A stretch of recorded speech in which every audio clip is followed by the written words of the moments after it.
Sur les hauteurs de Saint-Dié-des-Vosges, Vanessa, accompagnatrice en montagne, organise des stages pour découvrir les bienfaits du froid. Mais par ce matin d'hiver, il faut déjà marcher pour se réchauffer et vivre un corps à corps avec la nature inédit.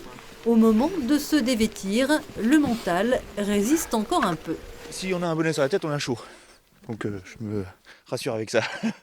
La petite sensation de fraîcheur en fait va disparaître et va être remplacée par une légère chaleur de l'activité physique. Les appréhensions vont rapidement se dissiper et au cœur de la forêt, Vanessa s'arrête dans un site ancestral. On est sur un site ici qui était habité par les Celtes. Et là, c'est un bassin sacré, en fait, où ils faisaient les baptêmes. Les Celtes maîtrisaient le froid, mais dans notre monde surchauffé, le retour au passé s'apprivoise par étapes. Arrivé au sommet, place à la méditation. Le vent s'est levé, il faut respirer. Essayez de visualiser, je fais rentrer de l'énergie, du bien-être en moi. J'expire tout ce qui est négatif, ça c'est important.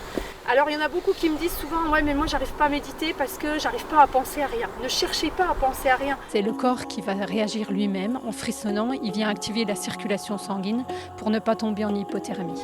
Voilà. Donc c'est une réaction normale du corps. Plus on s'entraîne finalement et mieux on résiste au froid. Regardez ce que je frissonne. Certains penseront, ils sont un peu fous ces Gaulois, mais finalement bien dans leur peau. Il y a quand même pas mal de moments où on arrive vraiment à se concentrer, à faire le vide. On se sent bien, quoi. On se sent bien. Penser à autre chose et puis laisser aller. Pas se contracter. On va éviter.